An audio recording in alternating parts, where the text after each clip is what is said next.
کہ سر یہ بتائیں کہ میڈیا کو اس صورتحال کے اندر جہاں پہ ہم دیکھ رہے ہیں کہ لاہور کے اندر اور پورے پاکستان کے اندر سیلاب نے جتنی تباہی کی ہے، اس حوالے سے میڈیا کا کیا کردار ہونا چاہیے اباؤٹ رپورٹنگ، تو اس حوالے سے میرے ناظرین کو بتائیں۔ جی بالکل رانا صاحب، ہم کوشش بھی کر رہے ہیں کہ اپنا 7 نیوز جو ہے خاص طور پہ ہم جو رپورٹنگ کر رہے ہیں بالکل مثبت رپورٹنگ، مثبت اس طرح نہیں کہ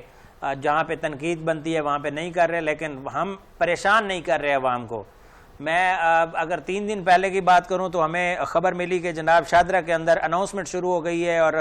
مسجدوں کے اندر اعلانات ہو رہے ہیں اور وہاں پہ کافی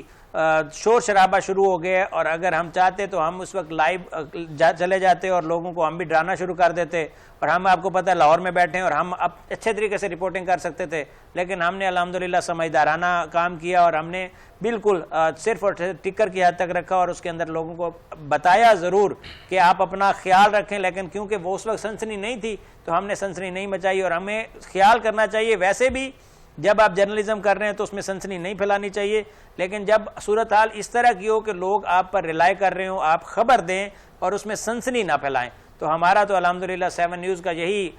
سیٹ اپ ہے کہ اس کے اندر ہم صرف اور صرف سچی خبر، اچھی خبر اور وہ بری خبر دیتے ہیں جس سے بہتری لائی جا سکے معاشرے کے اندر۔ تنقید ہم ضرور کرتے ہیں، لیکن ہم تنقید برائے اصلاح کرتے ہیں، نہ کہ تنقید برائے تنقید کریں اور اس کے اندر صرف اور صرف لوگوں کے اوپر کیچڑ اچھالا جائے۔ ہم بالکل ایسا کام نہیں کرتے، اور الحمدللہ ہم جو رپورٹنگ کر رہے ہیں وہ سب کے سامنے صرف اور صرف سچ دکھا رہے ہیں تاکہ لوگوں کو سچ پتہ چلے اور اپنا خیال کر سکیں۔ ہم یہ نہیں چاہتے کہ وہ اپنا خیال نہ کریں، لیکن ہم خیال کرواتے ہیں۔